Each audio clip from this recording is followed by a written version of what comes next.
It was a legendary escape from a place that was supposed to be inescapable. 55 years ago this month, three men pulled off the impossible, breaking out of Alcatraz. For 63 years, the question refused to die. Three men vanished into the black waters of San Francisco Bay on a June night in 1962, and the world has been arguing ever since about whether they swam to freedom or sank into silence. Prison officials called it a suicide by cold water. Investigators called it a closed case. But the men who built this country's most feared prison never accounted for one thing: that science, decades later, would come looking for answers they never wanted found. In 2025, a research team delivered findings so precise, so methodically constructed, that they didn't just reopen a cold case. They dismantled a government narrative that had stood for over half a century. What they uncovered about that single night, the tides, the timing, the trajectory has permanently changed what we know about the most celebrated prison escape in American history. But to understand what science just proved, you first have to understand what everyone assumed it had already disproved. Alcatraz was never meant to be a prison in the conventional sense. The federal government didn't build it to rehabilitate criminals or reform broken men. It was built to bury them, to place the most dangerous, most disruptive, most ungovernable inmates as far from society as concrete, cold water, and iron will could manage, sitting 1.25 miles off the San Francisco waterfront, on a wind-scoured island that had once served as a military fortification.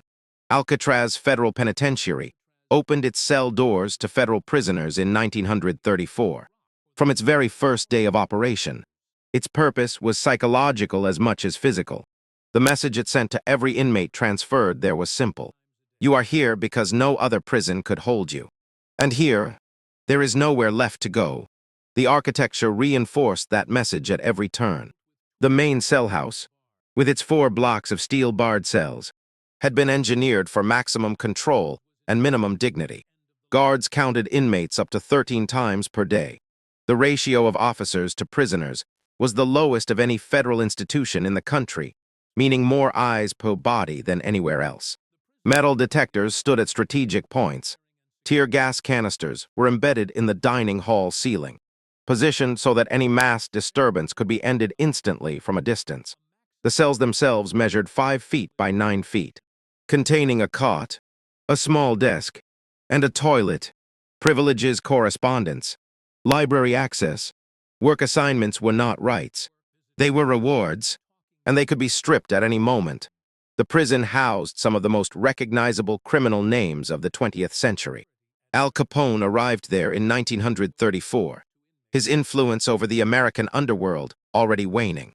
At Alcatraz, it evaporated entirely. George Machine Gun Kelly served time there, as did Alvin Karpis, the last of the so-called public enemies to be personally arrested by J. Edgar Hoover. These men, who had once commanded armies of criminals and negotiated with corrupt officials, found themselves powerless inside a structure that had been designed specifically to neutralize everything they were. The facility closed in March 1963, not because it failed at its mission, but because it had become prohibitively expensive to maintain. The saltwater corrosion that ate through its foundations made repairs a constant. Losing battle, by the time the last prisoners were transferred out, Alcatraz had held fewer than 600 inmates across its 29-year history. It was never large. It didn't need to be. Its power came from what it represented: the undeniable end of the line. The place where escape was not merely unlikely, but fundamentally impossible. That reputation, carefully cultivated and never officially challenged, became the prison's most powerful security feature. And it held, almost perfectly, until one night in June 1962 introduced a crack that would never fully close. The mythology surrounding Alcatraz's supposed inescapability was not accidental. Prison officials, the Federal Bureau of Prisons, and the broader American media had invested decades in constructing a narrative around the island that bordered on the supernatural. To attempt escape from Alcatraz was, the story went, to attempt escape from nature itself. The bay surrounding the island was portrayed not as a body of water, but as a living adversary, a churning, freezing, current-driven force that would claim any man foolish enough to enter it without authorization. The statistics appeared to support this narrative. In 14 recorded escape attempts over 29 years, not a single prisoner had been confirmed to have successfully reached the mainland. Several had been shot. Several more had been recaptured. A handful had simply disappeared. Their bodies never recovered. Officially presumed drowned, the system pointed to those disappearances as evidence of the water's lethality rather than as unanswered questions. What the system never seriously entertained was the possibility that the absence of bodies was not confirmation of death, but confirmation of something else entirely. That particular blind spot the institutional assumption that the Bay always won would prove to be the central vulnerability in every official account of what happened on the night of June 11, 1962. Three men exploited that blind spot more completely than anyone had imagined possible. And when they did, they didn't just escape a prison. They escaped a myth. Frank Lee Morris arrived at Alcatraz in January 1960, and by most measurable standards, he was precisely the kind of man the prison had been designed to contain. His IQ had been tested at 133, placing him in the top 2% of the population, a fact that prison administrators noted in his file without fully reckoning with its implications. Orphaned at 11, institutionalized by 13, Morris had spent the intervening decades acquiring an education that no school could have provided. The art of reading systems, identifying weaknesses, and moving through gaps that others couldn't see. His criminal history included armed robbery and multiple successful prison escapes. The Louisiana State Penitentiary had transferred him to Alcatraz after he walked away from their facility with apparent ease. The message from Louisiana to the federal system was clear. This one is different. Handle accordingly. At Alcatraz, Morris was assigned a cell in the B Block corridor, adjacent to inmates John and Clarence Anglin, two brothers from a large rural Florida family, whose own criminal careers had been punctuated by an almost compulsive need to escape confinement. Morris had encountered both brothers during earlier prison assignments. Their reunion at Alcatraz was not coincidental. Prisoners with shared histories was sometimes deliberately housed together, on the theory that familiarity breeds compliance. In this case, the theory proved catastrophically wrong. With their cells adjacent and the nights long, the three men began to talk. And as they talked, Morris began to plan. The plan that emerged over the following months was not the product of desperation or impulse. It was the product of sustained, methodical observation. Morris had identified a structural vulnerability that the prison's aging infrastructure had created. The concrete behind the air vents beneath the cell sinks had been weakened by decades of saltwater corrosion.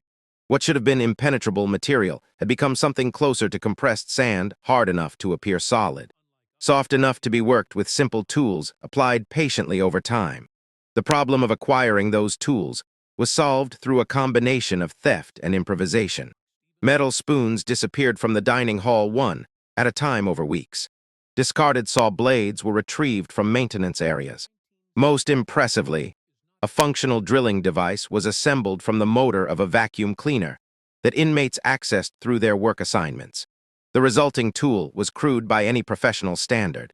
In the hands of Frank Morris, working in the silence between midnight and dawn, it was enough. The cover operation was as carefully constructed as the escape itself. During daylight hours, the holes being carved behind the vents were concealed by false grill covers fashioned from cardboard and papier-mâché, torn from magazine pages in the prison library, and molded to match the original ventilation covers exactly. These replicas were painted using art supplies Morris and the Anglins had accumulated through legitimate prison channels. The coloring was precise enough that casual inspection revealed nothing. During the daily music hour period, when inmates were permitted to play instruments in their cells, Morris played his accordion. The wheezing, bellows-driven sound of the instrument filled the corridor and covered the noise of drilling with enough reliability that the excavation proceeded without triggering any guard's suspicion across months of nightly work. Once the holes were large enough to pass a human body through, the corridor beyond the vents opened into an unguarded utility passage that ran the length of the cell block. This maintenance corridor, largely neglected due to the prison's deteriorating condition, became the team's workshop. Above the cell block, accessible by climbing 30 feet of exposed plumbing pipe, sat an unused upper level where materials could be stored and assembled without risk of discovery. It was here, in this forgotten space, above a prison full of guards and cameras, that the most ambitious element of the escape was constructed. Over 50 stolen raincoats was stitched together using thread taken from prison work areas. Their rubber surfaces sealed through contact with steam pipes that ran through the maintenance levels. The result was a raft approximately 6 feet wide and 14 feet long, not elegant, not professionally manufactured, but watertight and buoyant. Life vests were constructed from the same materials. To inflate the raft, a concertina, a small bellows instrument similar to an accordion, was modified and repurposed as a hand pump. Paddles were fashioned from salvaged plywood. Every element of the escape equipment, from the raft to the life vests to the pump, had been fabricated from materials that were technically available to prisoners through legitimate channels. Nothing that couldn't be explained as ordinary prison issue material. The genius was not in acquiring extraordinary resources. It was in transforming ordinary ones. The final layer of the plan addressed the most immediate risk that a guard conducting a routine night check would notice 3 empty beds. To prevent this, the escapees constructed decoys. Dummy heads were sculpted from a mixture of soap, toothpaste, and toilet paper, built up layer by layer over weeks until the proportions approximated a sleeping human face. They were painted in flesh tones with stolen art supplies and topped with real human hair collected from the barbershop floor, where clippings were swept up and disposed of after each inmate's haircut. The finished heads were placed on the cell pillows, partially obscured by blankets, positioned to catch the brief beam of a guard's flashlight without inviting closer examination. Rolled clothing and bundled towels beneath the sheets completed the silhouette of a sleeping body. The illusion was not perfect. It didn't need to be perfect. It only needed to hold until morning. It held until 7:15 a.m. on June 12, when a guard attempted to rouse an inmate for breakfast count and discovered that what he was speaking to was made of soap. By then, Frank Morris and the Anglin brothers had been gone for somewhere between 7 and 9 hours. Alan West, the 4th member of the group, who had been involved in every phase of planning, did not make it out. His escape tunnel, which he had apparently been less diligent about maintaining, was too narrow on the critical night, while the others moved through the wall and across the roof and down to the island's northeastern shore. West remained in his cell, widening an opening that would no longer matter. He cooperated fully with investigators the following morning, providing a detailed account of the plan, the route, and the intended destination, Angel Island. Visible from the water, less than 2 miles from the prison, his testimony gave investigators an immediate framework for the search. It did not give them the men. What the search did find, over the days and weeks that followed, offered more questions than answers. A wooden paddle was recovered from the bay on June 14. A waterproof bag containing personal items belonging to the Anglin brothers was found the same day. Fragments of the raincoat raft drifted ashore near the Golden Gate Bridge a week later, along with a homemade life vest. These materials confirmed that the escape had reached the water. They did not confirm what had happened next. No bodies were ever recovered. No definitive proof of death was ever produced. The FBI conducted the investigation for 17 years before officially declaring the 3 men legally dead in 1979 and closing the case. The U.S. Marshals Service, which maintains jurisdiction over federal fugitives regardless of presumed death, never fully closed their file. For decades, the official position that Morris and the Anglins had drowned in the cold waters of San Francisco Bay existed in a peculiar state of certainty. It was certainty without evidence. The waters had produced no bodies, no clothing, no bone, no teeth, nothing that biological decomposition would eventually yield even from the deepest bay conditions.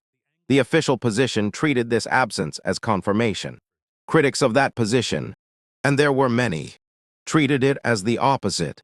The first serious scientific challenge to the official narrative came in 2014, when a team of researchers from the Delft University of Technology in the Netherlands applied computational fluid dynamics modeling to reconstruct the tidal conditions of San Francisco Bay on the night of June 11 into June 12, 1962. Their models, constructed from historical tide records, current measurements, and wind data, identified a specific window of time between approximately 11 p.m. and midnight during which someone launching a raft from the northeastern shore of Alcatraz Island would have been carried by the prevailing currents not out toward the open Pacific, as the official position had assumed, but northward toward the Marin Headlands and Angel Island. The Dutch study concluded that if the escapees had launched within this window, the physical conditions of the bay would have worked in their favor rather than against them. The current that prison authorities had cited as a near-certain death sentence was, under the right timing, navigable. The 2014 study shifted the scientific consensus just enough to crack the door. What came through that door in the years immediately following would push it significantly further open.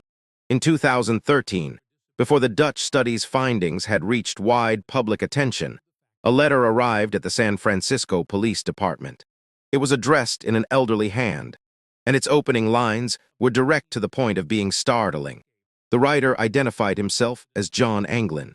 He stated, without preamble, that he and his brother Clarence and Frank Morris had made it out of the bay alive on the night of June 11, 1962.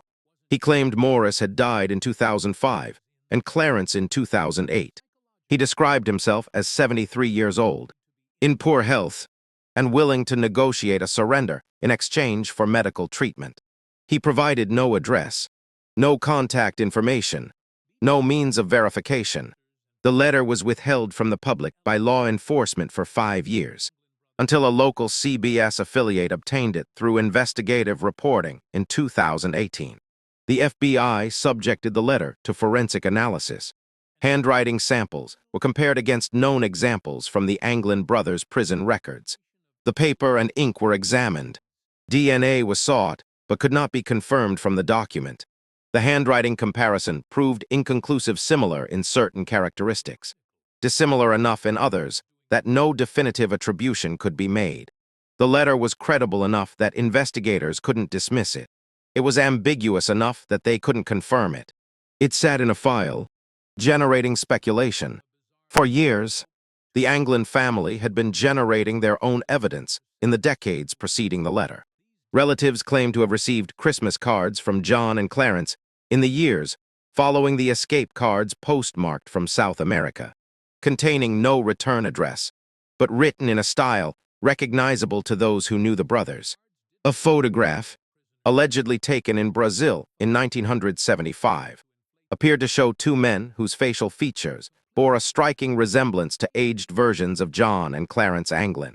The photo was analyzed by forensic imaging specialists, who found nothing in the image that definitively ruled out the identification, but nothing that definitively confirmed it either.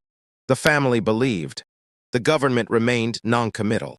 It was against this backdrop of mounting circumstantial evidence that 2025 produced something qualitatively different, a convergence of forensic, oceanographic, and behavioral analysis that moved the conversation from possibility to probability in ways that previous investigations had been unable to achieve.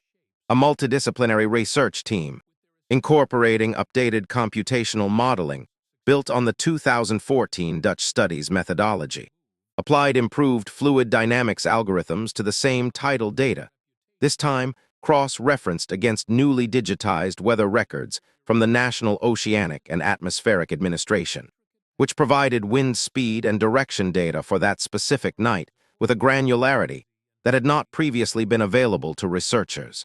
What the updated model revealed was more precise than anything that had come before. The tidal window the 2014 study had identified as favorable was real, but it was narrower than previously estimated, approximately 45 minutes, centered around 11:30 p.m. The direction of optimal drift ran not toward the open ocean, but directly toward a shallow landing point on the Marin County coastline, at a location that would have been unlit and unpatrolled on that particular night.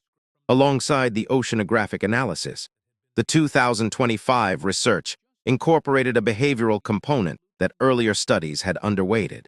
The question of whether Morris and the Anglins survived was not just a question about the water. It was a question about what three highly motivated, highly intelligent men with extensive institutional experience and a demonstrated capacity for sustained, disciplined planning would have done if they reached shore. The research team consulted behavioral profiles developed from decades of data on fugitive psychology, how people with the Anglins and Morris's specific backgrounds tended to move, where they tended to go, how long they tended to remain successfully hidden.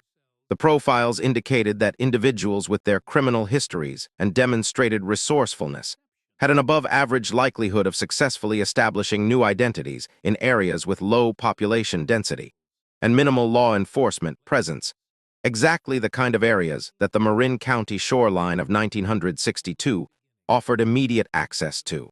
The 2025 findings did not produce a confession. They did not locate graves or living persons. What they produced was a probability assessment, and the probability assessment was damning to the official position. The research concluded that, given the confirmed tidal conditions, the capabilities demonstrated by the three men throughout the planning and execution of their escape, and the complete absence of physical evidence of death, the likelihood that Morris and the Anglin brothers drowned in San Francisco Bay was significantly lower than law enforcement had claimed for 6 decades. The likelihood that they survived and reached the mainland was, by the research team's modeling, substantially higher than any official source had previously been willing to acknowledge. The U.S. Marshals Service responded to the 2025 findings with what had become their characteristic posture, not dismissal, but measured acknowledgement. The case file remained open. No formal revision of the official death declarations was announced, but the agency's 2025 public statement included language that would have been unthinkable in 1979, an acknowledgement that new scientific methodologies have provided information that warrants continued attention. In the careful grammar of federal law enforcement, this was as close to "we may have been wrong" as the institution was prepared to come. What 2025 ultimately did to the Alcatraz escape mystery was not resolve it. It reframed it. For decades, the burden of proof had been placed, implicitly, on those who believed the men had survived. Absence of bodies was treated as evidence of death. The 2025 research reversed that burden. In the absence of any physical evidence of death, given tidal conditions that supported survival, given behavioral profiles that supported successful disappearance, and given a documented letter from someone claiming to be John Anglin, that forensic analysis could not rule out the working assumption. Scientifically speaking, now favors survival. The most secure prison America ever built was undone not by force, not by corruption, not by failure of personnel. It was undone by patience, intelligence, and a specific species of desperation that the institution's designers had failed to account for, the desperation of men who had decided that whatever waited on the other side of those cold, black waters was worth more than the certainty of waking up in a 5-by-9 cell for the rest of their lives. Whether Frank Morris died in 2005 in some quiet American town under a name no one recognized, whether John and Clarence Anglin spent their middle years somewhere in South America, growing old far from the law that spent decades looking for them, these are questions that may never receive definitive answers. What 2025 did was make the silence around those questions feel less like a natural conclusion and more like a deliberate choice. The men who vanished from Alcatraz on a June night more than 60 years ago may have spent their remaining decades as the most successful ghosts in American criminal history. The evidence, as best as science can currently read it, suggests they earned that haunting. The rock was inescapable, until it wasn't. And now, at last, science has told us what the Bay never did, that 3 men most likely walked away.